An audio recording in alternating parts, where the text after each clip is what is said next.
Bien donc, bonjour à tous, merci d'être venus. Nous allons parler pendant une petite heure de géobiologie. Alors vous allez voir que Nathalie et moi, puisque nous travaillons tous les deux ensemble, lorsque nous faisons des harmonisations ou des expertises, on a on va dire un regard particulier sur la géobiologie, d'où le titre de notre conférence. Alors juste une petite parenthèse pendant que j'y pense. Si vous avez oublié de mettre votre téléphone sur vibreur ou sur mode avion, c'est encore le moment. Et puis voilà, on va commencer. Alors quelques mots sur la géobiologie.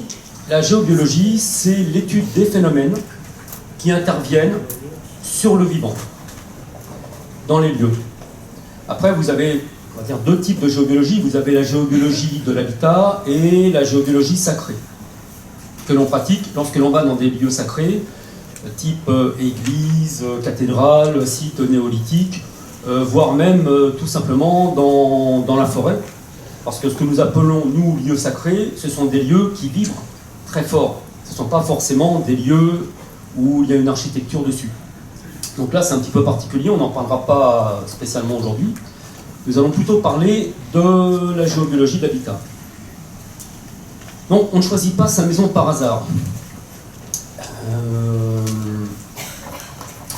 Parfois, nous avons des personnes qui, assez souvent d'ailleurs, qui viennent nous voir et qui nous disent, voilà, moi dans ma maison, par exemple, je suis toujours ou très fatigué, ou depuis que je suis dans cette maison, eh bien, tout est bloqué, ma vie est bloquée, enfin, tout un tas de choses comme ça. Donc effectivement, les lieux vont avoir une influence sur nous. Les lieux par les phénomènes telluriques, et puis aussi par les présences. On en reparlera un petit peu tout à l'heure, je vous donnerai des exemples concrets. Donc ces lieux ont une influence sur nous. Par contre, il est vraiment important de prendre conscience que nous ne sommes pas victimes des lieux, et que ce que nous allons rencontrer dans les lieux, eh bien, les phénomènes qui vont être présents dans ces lieux, ce sont des phénomènes qui finalement, même si au quotidien peuvent vraiment nous casser les pieds, pour ne pas dire autre chose, ce sont quand même des phénomènes qui, si on en prend conscience, vont nous aider à évoluer. Que ce soit un peu les phénomènes telluriques, mais surtout les présences, enfin les âmes humaines et les entités non humaines. Ça, c'est vraiment important. Donc, si dans l'assemblée qui est ici présente, il y a parmi vous des personnes qui disent « Ouais, mais bon, vraiment, depuis que je suis chez moi, enfin, depuis que je suis dans cette maison ou cet appartement, vraiment, c'est la super galère. J'en ai marre, ça tombe toujours sur moi. » Alors, vous n'êtes pas coupable, bien entendu, mais si l'appartement ou la maison, on va dire, vous a plu au départ, ou si c'est la vie, entre guillemets, qui vous a obligé, par X moyen, de venir là, ce n'est pas par hasard. Donc ça, c'est déjà une bonne nouvelle. Parce que quand on est victime, en général, on n'y peut pas grand-chose, à part se sauver. Alors que là, vous allez pouvoir y remédier. Donc c'est quand même pas mal. Je vais vous donner quelques petits exemples, alors, que je ne connais pas par cœur, mais sur l'importance justement des phénomènes et de quelle manière ils peuvent intervenir chez nous. En 1927, vous avez un professeur, donc d'Arsonval, qui explique et qui avait fait une étude sur des maisons où c'était déclaré des cancers sur des personnes. Et en étudiant donc, ces maisons, ces différentes maisons, il s'était rendu compte qu'elles étaient toutes sur une faille. Ce qu'on appelle, nous, dans notre métier, une faille tellurique. Mais toutes ces maisons étaient sur une faille. Ils avaient pu reconstituer la progression de la faille.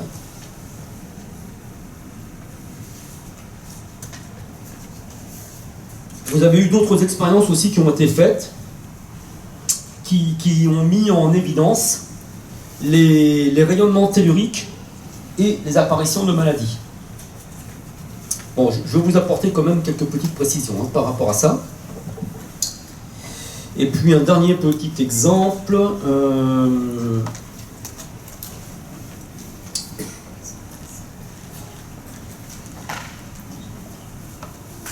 Oui, ils avaient fait aussi une expérience avec des souris. Alors, il les avait pas maltraitées, hein, mais tout un tas de souris, et il s'était rendu compte que les souris choisissaient systématiquement pour faire leur nid un endroit autre qu'un croisement de réseaux telluriques. Elles étaient plus malignes que nous, parce que nous on ne s'en rend pas forcément compte. C'est assez fréquent d'ailleurs que nous trouvions des lits installés sur des croisements de réseaux telluriques. Les souris, elles, non. Alors après, au niveau des phénomènes telluriques, on en parlera peu, parce que nous avons, enfin, je sais qu'il y a eu d'autres conférences sur la géobiologie, donc je pense que les autres collègues en ont parlé un petit peu plus que nous, donc c'est pas la peine de rabâcher non plus. Mais au niveau des phénomènes telluriques, ce qui est quand même aussi important à savoir, c'est qu'ils vont intervenir sur notre état général, hein, ils peuvent nous fatiguer considérablement, ils peuvent nous empêcher justement de nous régénérer. Par contre, donc au bout de ça, si vous voulez, on peut tomber malade, effectivement, mais ce n'est pas le phénomène tellurique qui vous rend malade. Hein, c'est le phénomène tellurique qui va intervenir sur vos défenses immunitaires, enfin il peut intervenir sur vos défenses immunitaires, mais par contre après, s'il y a une maladie qui se déclare, c'est parce qu'au départ, vous avez aussi, on va dire, une certaine fragilité par rapport à l'organe qui est malade. Hein, le phénomène tellurique, lui, il ne fait que mettre ça en évidence et favoriser. Donc toujours pareil, on n'est pas victime. Donc en termes de phénomènes telluriques, on va avoir des courants d'eau souterrains, les deux plus embêtants, on va dire. Ce sont les courants d'eau souterrains et puis les failles telluriques, comme on disait à l'instant. Le courant d'eau souterrain, pourquoi? Tout simplement parce que lorsqu'il passe sous une maison, sous un lieu, eh bien, c'est une énergie qui circule. Alors vous n'avez pas besoin d'une grande rivière, hein. On ne parle pas de rivière souterraine, on parle simplement d'un fluide d'eau qui circule. Et cette circulation d'eau, eh bien, va entraîner l'énergie des vivants qui vivent au-dessus. D'où une fatigue régulière. Ça peut aussi entraîner des problèmes de sommeil. Et puis, ça peut aider aussi, comme je le disais à l'instant, donc des soucis au niveau des organes qui sont liés à l'eau. Donc tout ce qui est les reins, vessie, prostate, etc. Ou la circulation sanguine, qui est en nous, puisque c'est aussi du liquide. Donc ça, c'est un petit peu embêtant quand même. Et puis autre chose aussi, je pense que certains d'entre vous connaissent les travaux de Masaru Emoto. Vous savez que l'eau, lorsqu'elle circule, enfin avant même de circuler d'ailleurs, hein, elle se charge d'informations, ce qui fait que si vous avez un courant d'eau souterrain qui passe sous votre maison, et puis, manque de chance, juste avant d'arriver sous votre maison, alors on va prendre les cas extrêmes, hein, elle passe sous un cimetière par exemple, eh bien elle va se charger déjà de la mémoire des personnes qui y sont, mais surtout, elle va se charger des émotions des personnes qui viennent les voir. Ça peut être donc colère, tristesse, vous voyez, toutes ces émotions-là. Et vous, après, chez vous, pendant que vous êtes tranquillement installé sur votre canapé ou si vous travaillez chez vous, eh bien, alors, vous allez, on va dire, recevoir une partie de cette mémoire. Alors, plus fréquemment, plutôt que des cimetières, il n'y en a quand même pas à tous les coins de rue.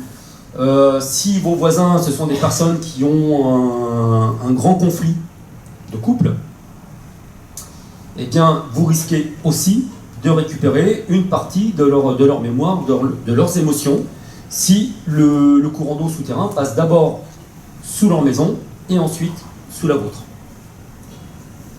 Donc à chaque fois, on n'est pas obligé de prendre des exemples à chaque fois extrêmes, hein, même si on en rencontre. C'est-à-dire que les petits ou les grands soucis de la vie quotidienne viennent aussi forcément énergétiquement perturber notre vie. Les failles telluriques, ce sont des fissures. Et là, c'est pareil. Alors, sans rentrer trop dans le détail, parce que le temps est limité, une faille tellurique, ça va créer à la surface du sol, en fait, comme une différence de potentiel, et ça va créer un déséquilibre au niveau du champ magnétique terrestre. Et ça se traduit par, comme une fuite, on va dire, hein, mais une fuite de polarité négative.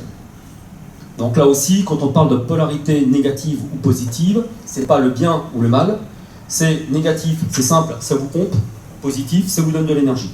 Hein, voilà, l'image est comme ça. Donc pareil, sur les failles, eh bien, on va ressentir donc une fatigue perpétuelle, les jambes lourdes aussi. Et puis après, symboliquement, et ça on le rencontre très très souvent, symboliquement, ça va, alors toujours pareil, ça ne va pas créer, hein, mais comme un fait exprès, on a quand même presque souvent la même chose. Une faille, c'est une rupture. Donc au niveau familial ou au niveau couple, très souvent, lorsque nous tombons sur des maisons, on va dire, à faille, eh bien, où il y a à ce moment-là des petits soucis, on va dire, au niveau du couple, ou eh bien, précédemment, on sait que les personnes ont vendu cette maison parce qu'elles ont divorcé, etc. Je pense que vous avez déjà entendu parler aussi de maisons à divorce, ou même de maisons à cancer, en fait. Hein. En général, nous, on trouve des failles telluriques dessous. Alors, je vous dis, c'est pas ça qui provoque, hein. Mais simplement, on ne choisit pas sa maison par hasard, c'est-à-dire que si on a déjà un petit souci, on va dire avec son époux ou son épouse, eh bien, vibratoirement, parce que toutes les vibrations, vibratoirement, on va être attiré par une maison qui a une faille. Je pense que ça vous est tous arrivé aussi, d'entrer dans une maison, que ce soit des amis ou même pour visiter, à la limite, hein, quand vous voulez changer d'habitat. Vous entrez dans une maison, par exemple, et puis hop, vous vous sentez vraiment pas bien du tout. Hein, vous n'avez qu'une envie, c'est de repartir. Puis, à la limite, vous repartez. Ou alors, au contraire, vous vous sentez super bien. Eh bien, c'est ça. C'est la vibration. C'est-à-dire que lorsque vous entrez dans la maison, eh bien, vous allez vous sentir bien parce qu'à ce moment-là, cette maison, elle est en harmonie avec vous. Vous êtes, on va dire, sur la même longueur d'onde. Et puis, vous ne vous y sentez pas bien parce que, voilà, il y a une grosse marge entre vos deux fréquences. Le fait de se sentir bien dans une maison ou mal dans une maison, ça ne veut pas dire que la maison est chargée ou pas. Ça veut juste dire que vous n'êtes pas en harmonie avec cette maison. Parfois, ça peut être bien de ne pas se sentir bien dans une maison. Si la maison est vraiment très très chargée, c'est un signe de bonne santé, on va dire. Vous voyez ? Par contre, à contrario, on peut aussi se sentir bien dans une maison particulièrement chargée. Parce que ça correspond à notre énergie du moment. Parce qu'on est fatigué, ou on est contrarié, ou on a un gros souci, ou on est malade. Vous voyez, c'est important à savoir aussi, ça. Et puis, on va terminer un peu sur les phénomènes telluriques. On rencontre aussi beaucoup de cheminées cosmotelluriques. Vous en avez peut-être entendu parler déjà. C'est pareil, très très schématiquement, c'est comme des grands tubes. Ça peut aller jusqu'à... Enfin, nous on mesure à peu près jusqu'à 30 mètres de diamètre. Ça peut être plus grand, mais si vous voulez, après, sa puissance diminue, donc nous on s'arrête à cette couche-là. Donc ça peut faire jusqu'à 30 mètres de diamètre, et quand ça fait 30 mètres de diamètre, eh bien ça fait à peu près 200 mètres de haut et 100 mètres de profondeur. Pour vous donner un petit peu une idée du phénomène rencontré. Et ça, je vous garantis que... Alors pareil, on va retomber sur les mêmes maisons, donc les maisons où il y a des gros soucis, on va dire, émotionnels, hein. Pareil, de conflits, de choses comme ça. Allez, 4 fois sur 5, pour laisser une petite marge, 4 fois sur 5, on va tomber sur une cheminée cosmotellurique. Et cette cheminée cosmotellurique, donc bien sûr de polarité négative, on a les deux, hein, mais dans ces cas-là, c'est plutôt négatif. Cette cheminée va accentuer encore la fréquence basse de la maison. Bon, par contre, des cheminées, ce qui est bien, c'est que ça se déplace. Alors donc, ça peut très bien venir parce qu'effectivement, la vibration est basse, mais elle peut aussi s'en aller parce que la vibration remonte. Bon, après, nous, dans le cadre de notre travail, déplacer une cheminée, ça pose vraiment aucun souci. Quand on sait le faire, franchement, c'est pas un gros problème. Donc ça, c'est important de savoir tous ces phénomènes. Bon, vous en avez d'autres, hein, mais je vous dis, je ne vais pas passer tout ça en revue. Donc tout ça, ça vient influencer votre quotidien. Bon, j'espère que vous ne sortirez pas non plus dépressif et complètement de cette conférence, mais c'est sûr que là, on parle, on va dire, alors pas de ce qui fâche, mais de ce qui pose problème. Bon, toutes les maisons ne sont pas comme ça, c'est pas forcément comme ça aussi chez vous, vous inquiétez pas, hein, parce que je commençais à voir un petit peu les mines, c'est décomposé. Bon, nous c'est normal, quand on nous appelle, c'est parce que ça va pas. Hein, on nous appelle pas en nous disant « Oh là là, j'ai trop de bonheur, je suis trop riche, tout va bien dans ma vie, venez faire quelque chose. » Ça, pas trop. Une fois on a quelqu'un, c'était une stagiaire d'ailleurs, qui nous avait appelé Mais c'était juste pour être rassuré. Et effectivement, dans sa maison, tout allait bien, quoi. Ah, bon, elle méditait aussi tous les jours, puis elle n'avait pas de soucis particuliers. Bon, tout allait bien, mais bon, honnêtement, c'était la seule. Les autres personnes, c'est parce qu'elles avaient un souci, ce qui est normal. Hein. Donc, je vais essayer d'aller assez vite, de manière à ce que vous puissiez aussi poser quelques questions, après, si ça vous intéresse. Bon, sinon, après, on sera au stand, hein. C'est pas un problème.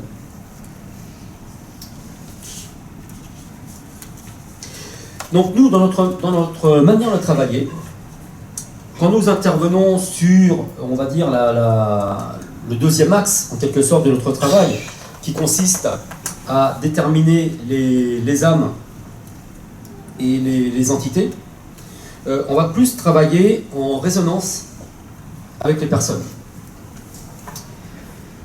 Alors, je vais déjà faire une petite précision, puisque parfois sur Internet ou dans les livres, ou même en parlant comme ça, vous pouvez rencontrer des personnes qui parlent d'entité en parlant d'âme. Nous, on fait la différence. Lorsque l'on parle d'âme, donc on fait un pléonasme, on parle d'âme humaine, donc ce sont des personnes qui sont décédées, et puis dont l'âme n'est pas montée pour X raisons. Lorsque nous parlons d'entités, ce sont des entités non humaines, donc là ce sont des charges éthériques. Ce sont des charges énergétiques de polarité négative. D'accord? Donc ça, par contre, ça n'a jamais été humain. Ça peut venir d'un humain, c'est-à-dire que ça peut venir de notre mental, mais ça n'a jamais été un humain. Donc ce sont deux phénomènes qui sont souvent complémentaires, mais qui par contre, qui peuvent vraiment perturber l'équilibre de la maison, mais par contre qui peuvent vraiment vous aider à mettre le doigt donc sur des blessures, sur des traumatismes. Parce que si elles sont là, de toute façon, c'est parce qu'il y a eu au départ, eh bien, qu'il s'est passé quelque chose pour vous. Donc ça, c'est important de les mettre en lumière. Transmuter une entité ou aider une âme à monter dans la lumière, c'est franchement pas compliqué. Par contre, ce qui est important, enfin nous, ça c'est... Alors oui, j'apporte vraiment une précision importante, c'est tout ce que je vais vous dire là, c'est notre vérité. Hein? C'est pas forcément la vérité pour tout le monde, c'est la nôtre. Donc notre vérité, c'est que, toujours pareil, vibratoirement, si vous êtes attiré, par une maison, vous arrivez, vous êtes tout content, tout ça, c'est un nouvel emménagement, etc. Et puis, finalement, au bout d'un certain temps, vous vous rendez compte qu'il y a des petites choses qui clochent, ou vous vous sentez toujours fatigué. Voilà. Donc, vous appelez un géobiologue, et puis le géobiologue arrive, et puis finalement, on tombe sur une âme ou sur une entité. Et cette âme peut être là depuis un petit moment, même avant vous. Ou l'entité, elle peut aussi être là bien avant vous. Par contre, si l'on tombe sur une entité, par exemple, de colère, ça veut malgré tout dire que si cette maison vous a plu, si vibratoirement vous avez été attiré, ça veut dire qu'au fond de vous, bah, peut-être qu'il y a un petit soupçon de colère. Et puis bon, on est quand même assez nombreux, et nous y compris, hein, à avoir ce petit soupçon de colère, hein, sur des choses qui nous énervent un peu, quoi. Ou alors un sentiment d'injustice. Hein, parce que souvent, quand on pose la question à la personne, on dit « Est-ce que tu éprouves de la colère ?» et tout ça. Alors souvent, on se dit « La colère, non, moi je suis pas en colère. » On imagine la colère, c'est toujours être en rage ou en colère, comme on dit. En fait, c'est pas tout à fait ça. C'est la colère dont on parle là, c'est voilà, bon, on est bien. Et puis dès qu'on commence à aborder un sujet lambda, ah ouais, alors là, moi ça, je supporte pas ça. Alors ça m'énerve ça. Vous voyez, c'est ça la colère. Une colère qui est, on va dire, politiquement correcte, parce qu'on ne peut pas non plus se montrer tout le temps en colère. Hein. Mais en fait, dès qu'on aborde un sujet, ça y est, on explose. Donc si vous êtes dans une maison où on tombe sur cette entité de colère, c'est qu'au fond de la personne, il y a un sentiment de colère. Donc ce que l'on va faire, nous, pour identifier ça, c'est qu'on va dater depuis combien de temps cette entité est dans la maison. Ou depuis combien de temps elle est liée à la personne. Parce que ça peut aussi être lié directement à la personne, et puis la personne, elle se promène avec son entité. Ou l'âme qui l'accompagne, hein, ça arrive aussi.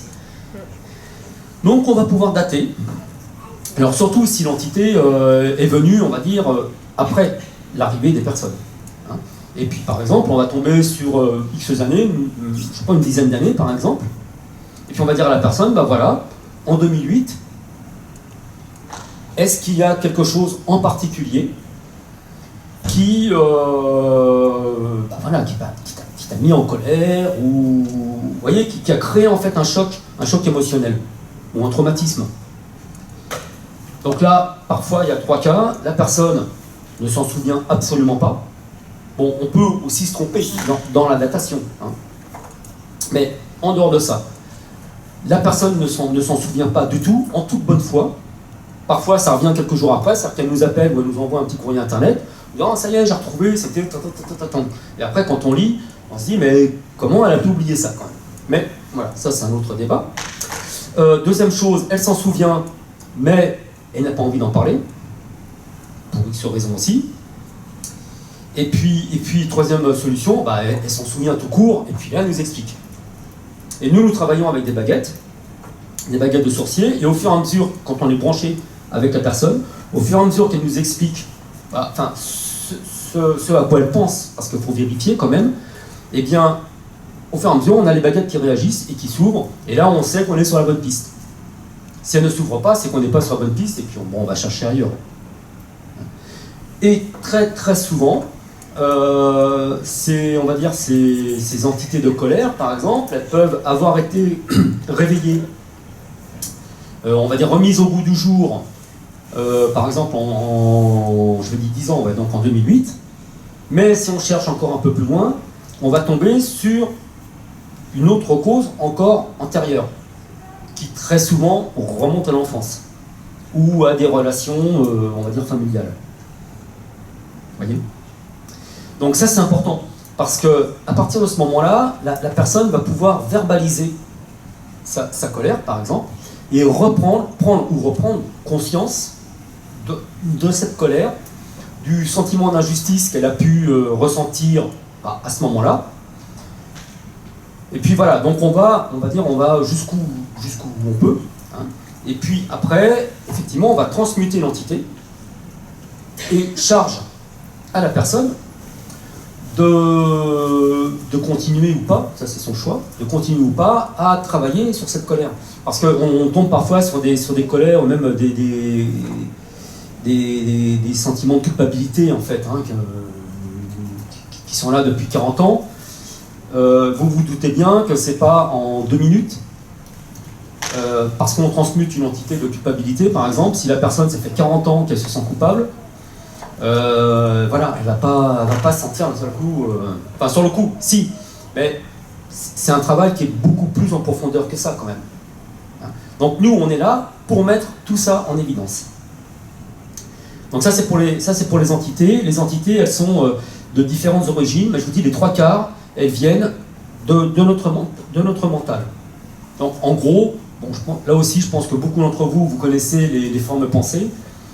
En fait, on émet une pensée, donc une pensée plutôt, on va dire, émotionnelle, hein, c'est pas se dire, tiens, comment je vais faire ça aujourd'hui. Une pensée liée aux émotions.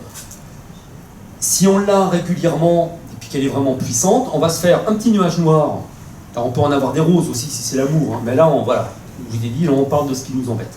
Donc, petit nuage noir, et puis à un moment donné, si vraiment on persiste dans ce nuage noir, et si on persiste à ressasser toujours cette colère, ou cette frustration, n'importe quoi, on va créer une entité.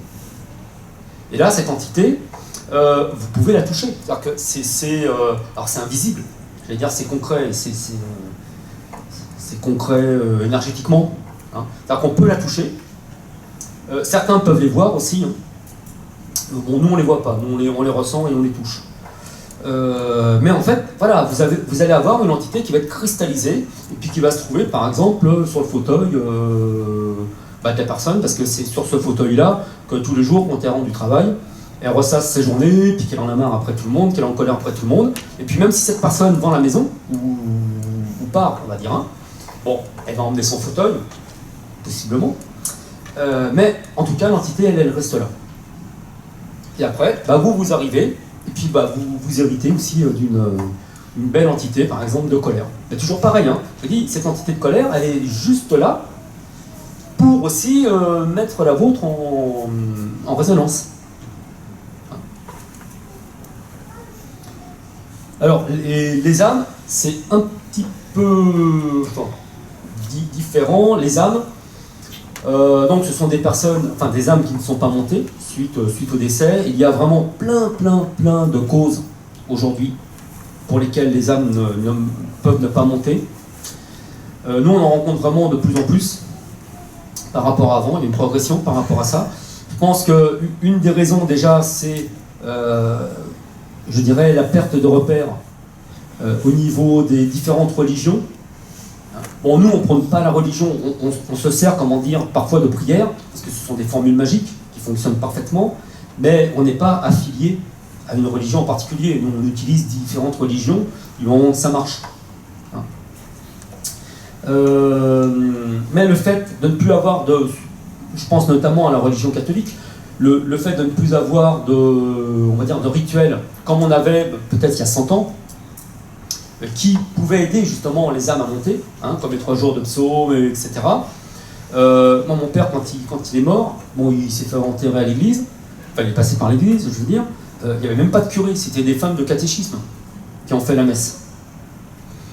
À mon avis, je ne doute pas de leur bonne foi, mais les femmes de catéchisme, ce ne sont pas des prêtres. Enfin, au niveau rituel, je parle. Je parle au niveau rituel, ce ne sont pas des prêtres. Sinon, elles auraient été prêtresses. Voilà. Donc, ça n'aide pas les âmes à monter. Après, bon, on peut rencontrer, nous, ça nous est arrivé de rencontrer des âmes qui ne savaient pas qu'elles étaient mortes. Enfin, que leur humain était mort, on va dire. Parce que la mort avait été trop violente. Accident de voiture, enfin, accident de circulation, crise cardiaque. On est même tombé sur des soldats qui étaient morts au combat. Alors on peut certains, il va à la guerre, il ne comprend même pas qu'il est mort. Ben ouais, parce qu'il peut se dire, ce sont les autres qui risquent de mourir, mais pas moi. Et puis c'est tellement, on va dire, fulgurant, ça peut être fulgurant, toc, il se réveille, si j'ose dire, il n'est plus là. Après, une des causes aussi que l'on rencontre très fréquemment, c'est lorsqu'on travaille sur des fermes ou des exploitations agricoles ou des anciennes exploitations agricoles.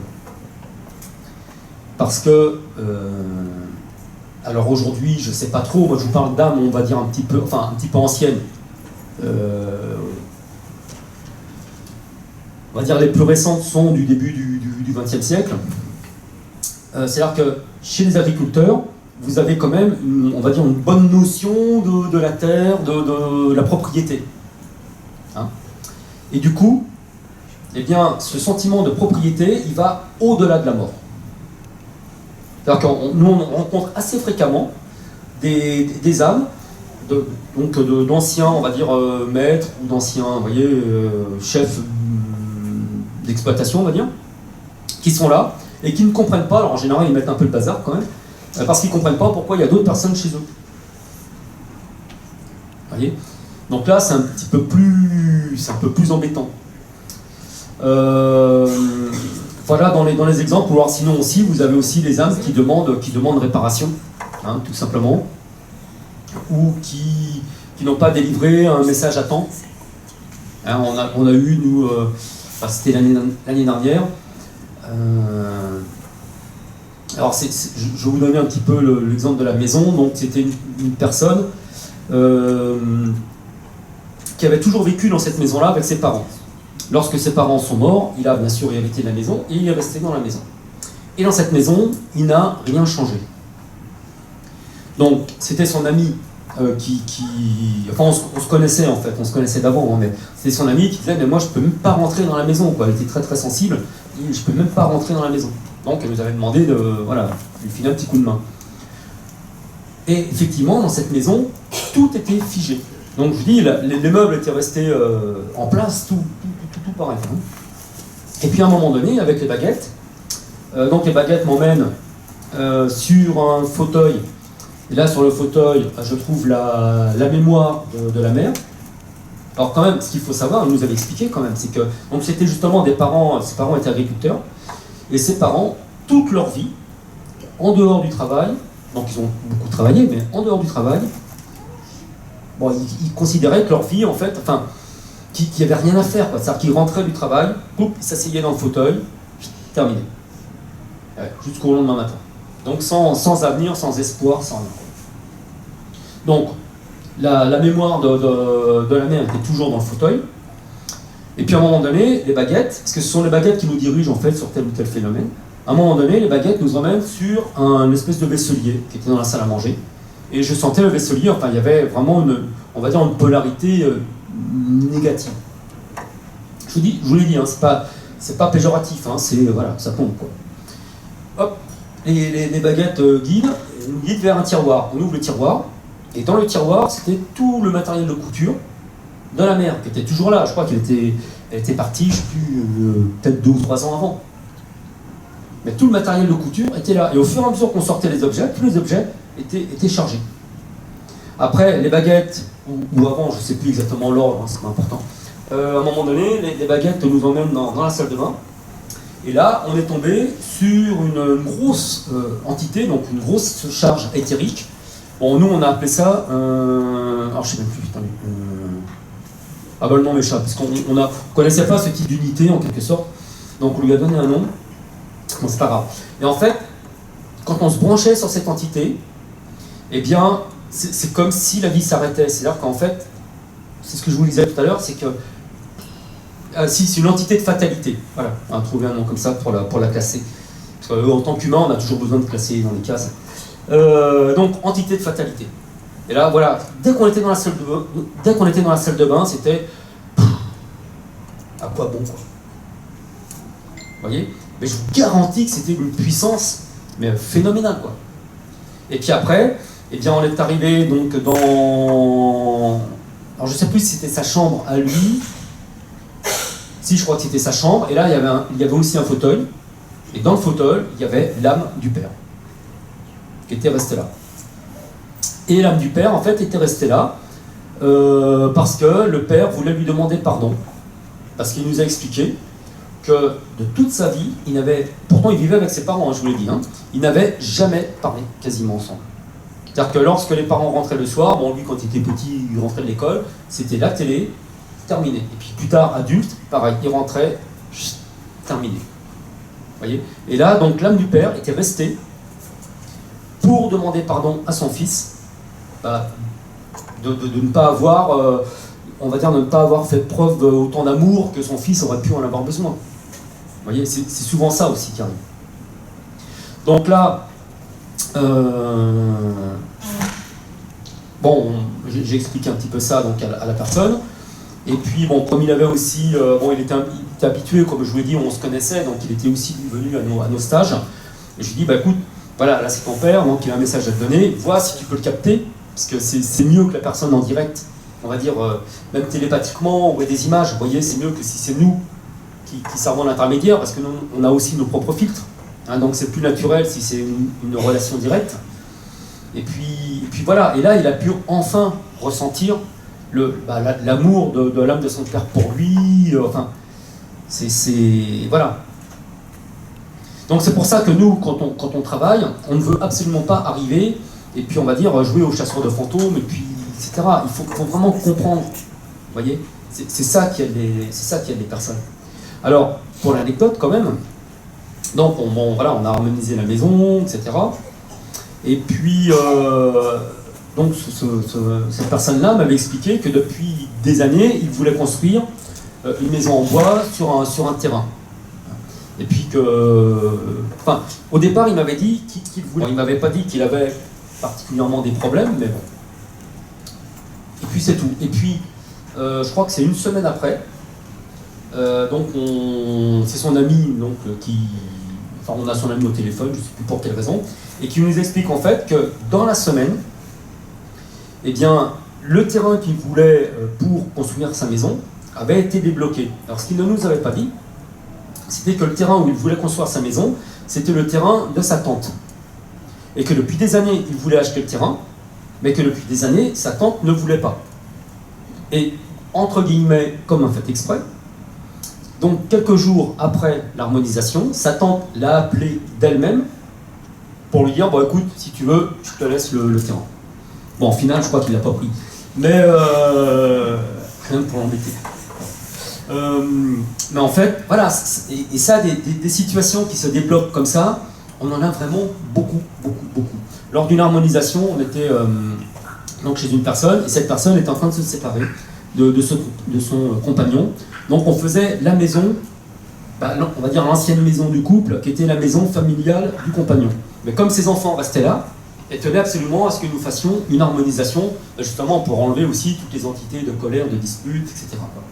Et puis elle, donc, elle fait. Le seul petit souci, c'est que elle avait, donc elle était un peu limitée, on va dire, en budget.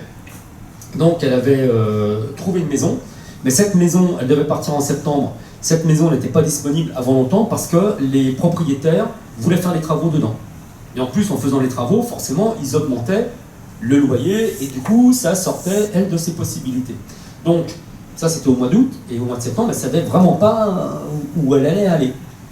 Je vous garantis que c'est vrai. Hein. On fait l'harmonisation, enfin, on commence l'harmonisation, et puis, on est obligé d'interrompre en cours de journée, enfin, sur le coup de midi, pour reprendre des forces. Et juste à ce moment-là, boum, le téléphone sonne. Et en fait, c'était les personnes propriétaires donc, de la maison qui disaient, finalement, on a changé d'avis. On ne fera pas les travaux tout de suite et vous pouvez prendre la maison début septembre. Donc, ce que je suis en train de vous dire, c'est pas que ça se passe tout le temps comme ça et tout, que c'est miraculeux, etc. Quoi, hein. Mais en tout cas, le fait d'harmoniser un lieu, ça débloque forcément les choses. Alors, ou tout de suite, ou plus tard, ou c'est, hein. Parce que n'oubliez pas, vous avez aussi, il y a la part de la personne. C'est-à-dire que si la personne est dans une maison, je vais vous donner l'exemple du poisson rouge. Admettons que vous oubliez de changer l'eau du poisson rouge dans son bocal, hein, pendant longtemps. Donc même l'eau, elle est toute verte, c'est tout juste si vous voyez le poisson rouge dedans. Hein. Et le poisson rouge commence à tomber malade. Hein, commence à nager de côté. Vous prenez le poisson rouge, et puis nous à l'époque, je vous dis ça parce qu'avec mon père justement on avait plein de poissons, et quand ils étaient malades on les soignait avec du bleu de méthylène. Comme par hasard qu'on a du mal à trouver maintenant, enfin qu'on trouve plus d'ailleurs. Donc on soignait nos poissons avec du bleu de méthylène, et puis on faisait ce qu'il fallait pour qu'ils soient en bonne santé. Hein. Donc imaginez là, hop, vous mettez le bleu de méthylène sur le poisson, et puis vous remettez le poisson dans l'eau verte. Bon, vous l'aurez un peu aidé sur le coup, mais c'est pas génial. Maintenant, vous faites l'inverse, c'est-à-dire que le poisson quand même est bien malade, vous changez l'eau malgré tout du poisson, mais vous remettez le poisson malade dans l'eau. Au moins, vous lui avez rendu son habitat sain, mais pareil, vous n'êtes pas allé au bout des choses. Donc, les harmonisations telles que nous les pratiquons, on va nettoyer l'eau, hein, on va changer l'eau, et en même temps, on va dire aux personnes, là, ça serait peut-être intéressant de mettre du bleu de méthylène. Donc, ou avec nous, parce que nous, on fait aussi des séances individuelles, mais ou avec nous, ou avec n'importe quel autre thérapeute, ça, c'est pas un souci. Ce qui compte, c'est d'aller au-delà de ça, et de comprendre, toutes ces difficultés. Vous voyez ? Alors, des exemples d'âmes, j'en ai, mais alors vraiment à revendre. Hein. Je ne veux pas vous les donner, parce que sinon... c'est super intéressant, hein, c'est pas ça. Mais si vous voulez poser des questions, si vous avez des questions, je réponds, si je peux. Et puis si vous n'avez pas de questions, je vous donnerai des exemples. La parole est à vous. Hein. Allez-y. Vous parlez d'harmonisation, je voulais savoir comment vous procédez en fait, quand vous harmonisez une maison en fait. Alors pour harmoniser une maison, c'est très simple. Donc pour vous donner un petit peu la façon de faire. Donc, lorsque l'on arrive, alors là je parle, puisqu'on fait deux types d'harmonisation, sur place et puis à distance. Quand on arrive sur place, on va discuter avec là où les personnes pendant, alors ça dépend si on est bavard ou pas, donc entre une demi-heure et 3/4 d'heure, en gros pour savoir pourquoi on est là. Et en gros pour avoir aussi un petit peu l'historique, éventuellement de la maison, l'historique de la famille, enfin ce qui peut poser souci. À partir de là, une fois qu'on a fait le tour, on prend le taux vibratoire de la maison, c'est-à-dire la fréquence à laquelle vibre le lieu. Donc là, ça permet de faire le point, et puis aussi de connaître, on va dire, l'importance des dégâts. Hein. Et puis après, à partir de là, on ressort, on va à l'extérieur. Donc nous travaillons, je vous l'ai dit, avec des baguettes, des baguettes en L. Et là, on va dresser la liste des différents phénomènes présents dans la maison. Donc comme ça, on a notre liste. Okay. Et puis après, eh bien, là, on est dans la rue, à ce moment-là, on rouvre la porte, le portail, s'il y en a un, et hop, on suit nos baguettes, qui vont nous emmener sur les différents phénomènes. Donc ce n'est pas nous qui choisissons l'ordre des phénomènes trouvés, on ne quadrille pas non plus la maison, parce que bon, on s'est rendu compte que c'était trop long, surtout si vous passez 10 minutes ou 20 minutes à quadriller une pièce puis qu'il n'y a rien dedans, ça ne sert à rien. Donc en fait, on se laisse guider par les baguettes, et les baguettes vont nous emmener sur tel ou tel point. Maintenant, avec l'habitude, dès que les baguettes, on va dire, amorcent le déplacement, on sait sur quoi on va tomber, par habitude. Par contre, on va quand même toujours confirmer. Par exemple, si on a la certitude de tomber sur un croisement de réseau tellurique perturbant, on va quand même vérifier avec les baguettes, et puis aussi parce que nous travaillons avec les personnes. Que les personnes ne voient pas nous balader comme ça. Voyez, donc il faut vraiment que les baguettes là, vont nous confirmer qu'il s'agit par exemple d'un croisement de réseau tellurique, et puis on va commencer à travailler dessus, et c'est encore plus vrai, je dis, lorsqu'on tombe sur une entité ou sur une âme. Et puis ensuite, donc on tombe sur un croisement, et bien on va faire ce qu'il faut pour que le croisement ne soit plus perturbant. Et puis ensuite on passe au phénomène suivant. Et puis à un moment donné, eh bien on se rend bien compte que, on a la sensation que ça touche à sa fin. Donc on demande confirmation, parce que parfois il y a encore un phénomène qui traîne. Donc ça touche à sa fin, hop, on revient, on va dire, dans la pièce principale, et puis là on reprend le taux vibratoire, et ça permet de voir tout le travail qui a été réalisé. Et oui, alors nous notre manière de pratiquer aussi, ça, je ne l'ai pas abordé, certains peuvent peut-être se demander. Donc nous, on ne place pas de pierre, on ne pose pas de pierre, ni de barre en cuivre, ou des choses comme ça. Bon, ça marche bien, hein, c'est pas un souci. Mais bon, nous, au départ, on est dans le lot. Donc pour ceux qui connaissent le lot, c'est, on va dire, assez rocheux, assez minéral. Et même chez nous, bon, nous, on vit dans les bois, pas comme des sauvages, hein, la maison, elle est dans des bois, on est au bord de la petite rue, quand même. Donc on vit dans les bois, et on a entre 0 et 15 cm de terre. Donc même nous, pour planter des petits arbrisseaux ou des plantes, c'est au marteau-piqueur. Donc je me vois mal débarquer chez les personnes avec le marteau-piqueur pour planter le menhir. Voilà, c'est pour ça. Donc on est obligé de trouver des solutions autres. Donc en fait, on travaille beaucoup avec essentiellement en fait, avec des présences, donc avec des énergies. Hein.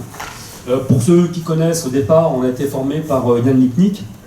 Et puis bon, après, bien sûr, on a eu d'autres formateurs, et puis on a aussi développé nos propres principes. Hein. Donc on travaille beaucoup avec alors on va dire présents, après vous les appelez comme vous voulez, des présences, parfois des esprits de nature, des énergies, tout ça. Ça, c'est pas très important. Mais on travaille en tout cas avec eux, et ce sont eux qui font le boulot. C'est-à-dire que c'est ça qui est bien, en plus, parce que nous, on s'est rendu compte, même quand on intervient par exemple sur un croisement de réseau tellurique, alors des croisements de réseau tellurique, les réseaux telluriques, je pense que vous savez un petit peu ce que c'est un quadrillage de la Terre, hein, comme des lignes magnétiques, on va dire. Il y en a partout. Donc, voilà, par exemple, le réseau Hartmann, qui est l'un des réseaux que l'on rencontre, vous avez des lignes tous les 2,20 m, 2,50 m. Donc même là, vous voyez, il y en a plein. Bon, on ne peut pas y échapper. Par contre, ce qui est embêtant, c'est quand vous avez des croisements plus ou moins important, plus ou moins large. Ce qui est embêtant, c'est quand vous êtes sur un croisement, on va dire, large, et de polarité négative, et qu'il est juste sous votre lit, ou sous, par exemple, votre poste de travail, si vous travaillez pendant 8 heures au même endroit. Ça, c'est embêtant. Sinon, on passe notre vie à les traverser. Et là, ça ne nous gêne pas. Hein. Donc, parfois, on peut effectivement intervenir en mettant des pierres, ou même par l'intention, hein, intervenir sur le croisement.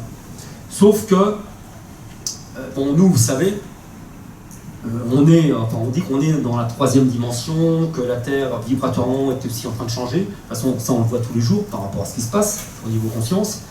Mais il y a aussi d'autres dimensions et d'autres plans. Et comme nous sommes tous reliés, déjà nous entre nous, on est tous reliés, mais on est aussi reliés à d'autres plans, en fonction de notre conscience. Donc ça veut dire que lorsqu'on intervient sur un croisement tellurique, là par exemple dans la cuisine, eh bien si on y prend garde, on va intervenir aussi, enfin si on a une action comme ça, par exemple de poser une pierre qui va déplacer le croisement, on va déplacer le croisement aussi dans les autres plans, dans les autres dimensions. Donc peut-être qu'on va aller casser les pieds, en fait, à d'autres êtres qui eux étaient très bien jusqu'à présent. Donc comme nous, en toute honnêteté, nous on n'a pas, moi j'ai pas la clairvoyance pour voir dans toutes les autres dimensions si ça va, tout ça. Hein.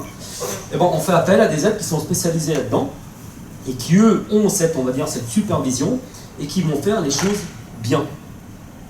Et ça, on fait ça donc dans tous les domaines. Après, quand on rencontre des... Là, en été, par exemple, alors peut-être un peu la loi des séries, je ne sais pas, ou au niveau des changements effectivement vibratoires, parce qu'il y a plein de choses qui ressortent en ce moment. Nous, on l'a constaté aussi avec d'autres confrères géobiologues, enfin, qui travaillent comme nous. Depuis un certain temps, on a des phénomènes qui sont de plus en plus, alors, comment dire, puissants, avec des histoires souvent dramatiques et des phénomènes, des perturbations vraiment lourdes, vraiment très très lourdes.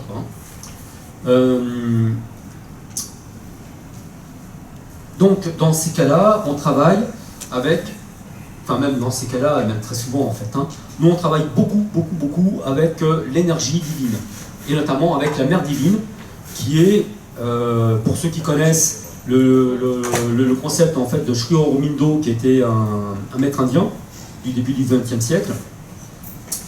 Donc il parle de la mère divine justement, qui est la, comment dire, la partie manifestée du divin. Donc là encore, je ne vous parle pas de religion, je vous parle de divin. Ce qui est important, nous on met toujours l'accent là-dessus, c'est que nous sommes, et vous êtes tous, divins. On est tous au niveau de notre âme à l'origine, selon Sri Aurobindo, notre âme est issue de la mère divine. Elle est issue du divin. Donc ça veut dire qu'on a tous, nous, des capacités phénoménales. Et notre âme, elle est venue là, en l'occurrence sur Terre, puisque pour l'instant elle est sur Terre, pour expérimenter des choses. Et pour retraverser différents plans de conscience, pour de nouveau être, on va dire, mêlé et dissous dans le divin, d'où on est parti au départ. Voilà, c'est ça. Alors parfois, quand on a effectivement des épreuves difficiles, alors on peut les voir comme des épreuves, et puis on peut les voir aussi comme une expérience que notre âme est venue, on va dire, expérimenter. Donc nous, on travaille beaucoup, je vous dis, avec donc, des différents êtres, et surtout cette énergie divine, et cette mère divine. Je vous garantis que dans certains cas, c'est vraiment important de pouvoir se demander de l'aide, notamment à la mère divine ou même parfois à Marie, parce qu'on tombe vraiment de plus en plus sur des, on va dire, sur des grosses entités, limite démons. Même on a eu le cas là cet été, on a fait, je dirais, presque 3 exorcismes, enfin pas des exorcismes au sens pareil religieux, tout ça quoi, mais en gros c'était ça, et notamment sur des enfants. Et ça on ne l'avait pas avant. On est intervenu aussi dans des exploitations agricoles justement, où il y avait de l'élevage de bétail, et je pense à la dernière que nous avons faite, la personne donc, qui voulait développer le bio et tout ça, perdait un veau par semaine, par maladie. Et ça, c'était quelque chose de récurrent, sans compter tous les problèmes administratifs qu'il avait, enfin, tout un tas de trucs comme ça. Et on est tombé sur des phénomènes, effectivement, qui étaient importants dans sa ferme. Et depuis, ça va bien. Donc comme je le disais tout à l'heure avec une personne, au niveau de l'effet placebo, sur les veaux ou les vaches, elle n'était pas tout au courant de notre venue. Alors surveille-leur quand même pour pas... Voilà. Alors juste pour terminer, donc on fait des harmonisations comme ça, on fait aussi à distance. Là on va travailler sur plan, et puis avec photos, etc. Ça marche pareil. C'est tout aussi efficace. La différence, c'est qu'effectivement, il y a un petit peu moins d'interaction avec les personnes, forcément. Par contre, ça on le récupère après. C'est-à-dire que quand on tombe sur une arme ou une entité qui est importante, on va dire à comprendre, bien après, quand on a la personne ou par Skype ou par téléphone, pour lui faire le compte-rendu, et bien à ce moment-là, on repart sur la présence que nous avons détectée pour voir comment cela lui parle. Hein, c'est important. Ce qui est important, c'est pas le fait de faire le nettoyage, c'est vraiment de travailler en collaboration avec les personnes et que les personnes puissent tirer quelque chose, vous voyez, de l'harmonisation. Alors on n'est pas des magiciens, on n'est pas là, je vous dis, pour mettre un gros coup de baguette magique, puis tout redevient tout neuf, quoi. Parce que ça, on peut le faire, mais si on ne va pas à la cause, si on ne va pas à l'origine des soucis, bon, on a gagné du temps. Bon, après, ça peut être confortable aussi. Par exemple, une faille. Oui. Alors, vous avez tellurique, moi j'ai assisté, où effectivement on peut la déplacer, mais une faille, qu'est-ce qu'on en fait? Alors la faille, on ne va pas effectivement la déplacer, on va créer, en fait, parce que ce qui est perturbant dans un phénomène comme le courant d'eau ou la faille, c'est leur influence. C'est leur influence qui nous perturbe. Hein, donc leur influence, elle est purement énergétique. Donc nous, on va neutraliser, si on peut dire, neutraliser cette influence par une autre énergie. Donc en fait, pour tout vous dire, après, peut-être que pour certaines personnes, ils vont dire, bon attends, il nous prend pour... bon, ça c'est pas grave. Moi je vous dis comment on fait, et puis ça marche. Donc, après, voilà. En fait, nous on fait, comme dans les travaux publics, on fait une chape, mais une chape éthérique. Et c'est cette chape qui est... enfin, on fait faire, on sous-traite. On fait faire donc une chape éthérique, et qui, par son énergie, en fait, va empêcher l'énergie du courant d'eau ou de la faille tellurique de remonter et d'influer sur les personnes. Voilà, tout simplement. Enfin, je dis tout simplement. C'est quoi cette chape éthérique, concrètement? Alors, concrètement, c'est difficile de vous expliquer. C'est en fait, vous imaginez, en fonction des cas, on imagine, si vous voulez, une épaisseur différente, un peu comme si on faisait une chape de béton, sauf que cette chape, ben, nous on la visualise purement énergétique. Et elle suit tout le périmètre de la maison. Voilà. Et je vous garantis honnêtement, hein, on voit même au niveau des personnes qui ont un petit peu de ressenti, de sensibilité, elles ressentent tout de suite la différence. Quoi. Et ces forces peuvent vous empêcher de remonter, elles vont ressortir quelque part. Non, on ne les empêche pas de remonter. Elles ressortent derrière la maison ou devant la maison. Mais c'est pas parce que sur 10 mètres, on va dire, ou 15 mètres, dans d'une maison, elle ne ressort pas. Non, ça change rien. Enfin, à notre connaissance, mais honnêtement, ça change rien. Et une dernière question. Comment ça se passe quand le logement est un appartement en termes d'identité de dame avec les voisins? Alors, on n'intervient pas chez les voisins.